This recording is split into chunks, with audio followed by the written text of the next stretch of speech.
From players taking on the opposition fan base, to a goalkeeper scoring directly from his own penalty box.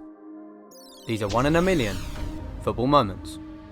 At number 20, we've got this strange moment where French referee François Letexier smacked Erling Haaland in the face during half-time in a Champions League game against Real Madrid. I thought referees only gave cards, didn't know they also give slaps. Well, in case you're wondering, it was an honest mistake and the ref apologised almost immediately. But if you think a player getting whacked in the face is crazy, wait till you see the number 19 entry, where a football player nearly punches the referee. And we're not talking about just any player, we're talking about Cristiano Ronaldo, one of the GOATs of the game. What are you doing, Ronaldo? It's football, not UFC.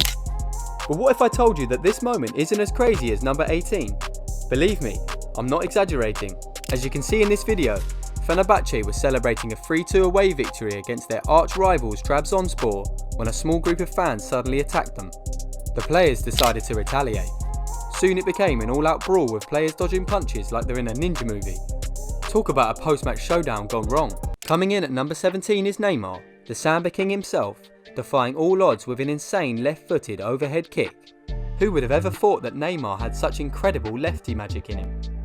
But believe it or not, Neymar's cheeky overhead goal is still not as crazy as number 16, where Diego Perotti struck an absolute beauty of a goal. A fluky Rabona chip that left everyone in the stadium perplexed. Seriously, did the laws of physics just take a coffee break? Because what did we just see? Absolutely incredible. Ter Stegen was saved 3 times by the frame of the goal against Wolfsburg in 2014. Now that's what we mean when we say the woodwork is the goalkeeper's best friend. Well, not exactly, because sometimes the woodwork, and indeed the goalpost, can be the worst enemy of a goalkeeper, like we see in this crazy game at number 13. At first glance, this looks like a good goal, but when you see it on the replay, it's actually an illegal goal. Where is VAR when you need it? Oops, my bad, VAR was not in existence in 2013, otherwise, chances are the goal would have been disallowed. Speaking about chances, let's have a quick discussion as we move on to number 12. What are the odds of a goalkeeper fumbling a ball twice? 1 in a million? Or perhaps 1 in 10 million?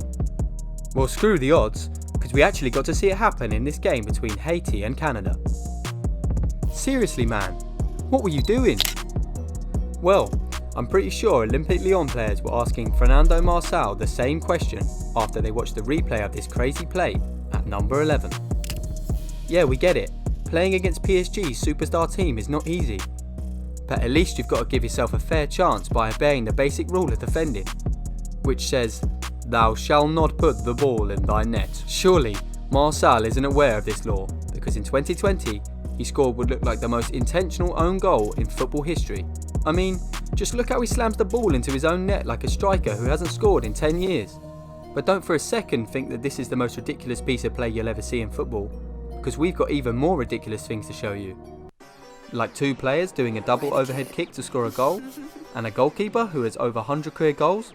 Well, we'll talk more about these later, but for now, let's dive straight to number 10, when New Zealand's Michaela Moore helped the United States to beat her own team.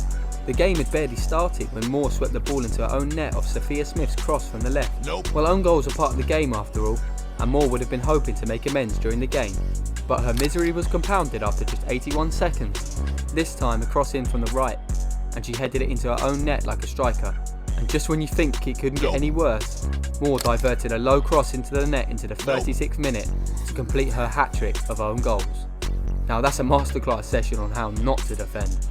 At number 9, we've got one of the most impressive performances in football history. You see, in November 2012, Zlatan Ibrahimovic reached a stratosphere that is reserved for the most elite players in football when he scored 4 goals against England back. Nearly every goal he scored was spectacular, but his 4th strike was the pick of the bunch. A stunning overhead kick from 35 yards to rip the dagger through the hearts of the 3 Lions in the dying embers of the game. Surely you'd never see anything like that again. I mean, I'm lost for words as to how he was able to pull that off, and I can say the same about number 8 as well. Victor Osimhen has scored many great headers in his career, including this freak jump to break Cristiano Ronaldo's record of the highest vertical leap in Serie A. However, the Nigerian striker produced an even crazier header in another Serie A game, this time against Monza. He wanted the goal so badly that he didn't mind taking a whack to the face from the pitch. Crazy, right? Well, not exactly, because number 7 trumps it. You see, in football, goalkeepers are not really seen as an offensive threat because they rarely leave their box. And even when they do, the chance of them scoring is 0. Okay, I'm kidding, but you get the point. Goalkeepers are not great goal scorers. Well, that's what we were made to believe until we saw this audacious last chance strike by Oscarine Masuleki. A bicycle kick goal by a goalie in the 96th minute of the game definitely deserves a good celebration, and Masuleki definitely made sure of it. But come to think of it, how do you celebrate a double bicycle kick goal? Wait, what? Is that even a word? Yes, it is. And in fact, it's our number 6 1 in a million football moment. Looking at the play, this looks like a normal corner kick routine until the goalkeeper makes a brilliant save, only to get beaten by a double bicycle kick. 2 legs are better than 1 after all. As we move to number 5, let's play a quick game. What is the antidote for a double bicycle kick? A double save from the goalkeeper? Wrong. A cynical foul by 2 players? Well, you're close, but not exactly right, because the antidote of a double overhead kick is a double goal line clearance. Well, I guess that's why they call it a team sport. Sitting pretty at number 4 is this otherworldly strike by Tom King, which travelled all the way from his 6 yard to beat Joshua Griffiths at the other end. According to the stats sheet, this epic strike covered a total distance of 96.01 metres or 105 yards, which makes it the longest goal scored in competitive football. Well, if you think that's crazy, wait till you see what we have coming at number 2 and number 1. But first, let's get number 3 out of the way. Now, I know you've seen some crazy goals already in this video, like the Rabona from Perotti and this super strike by Zlatan, but what you're about to watch is downright unbelievable. Feel free to replay it as many times as you wish, because it's definitely not getting replicated anytime soon. A flying header in a World Cup game? Who the hell writes these scripts?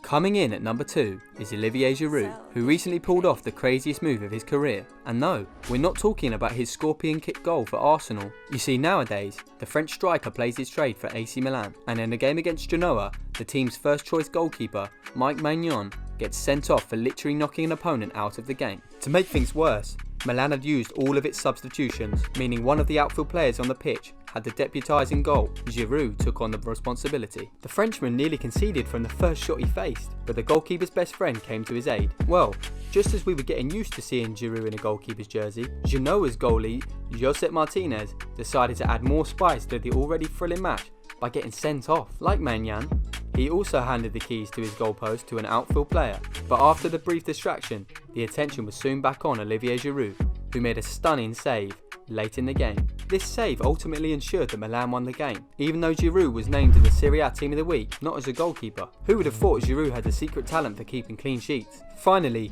we've arrived at number 1. And look what we have here. Rogerio Ceni, a legendary goalkeeper who was known more for scoring goals than stopping shots. Nicknamed the goal-scoring marksman, Ceni manned the post for Sao Paulo between 1997 and 2015. During that time, he was the secret weapon in Sao Paulo's arsenal. And sure enough, he was deployed to a devastating effect on many occasions. In fact, by the time Ceni called time on his career, he had racked up 132 goals across 1,238 appearances. This includes 61 free kicks, 70 penalties, and a solitary strike from open play. Unfortunately, the Guinness Book of Records only recognises 129 of those goals, but that's still enough to make him the highest scoring goalkeeper of all time. Now, I know we've seen strange things happen in football, but a goalkeeper scoring over 100 goals is something that probably and most certainly will never happen again. But if it does, we'll definitely bring it to you. So make sure you hit that subscribe button so you don't miss out on all the exciting stuff.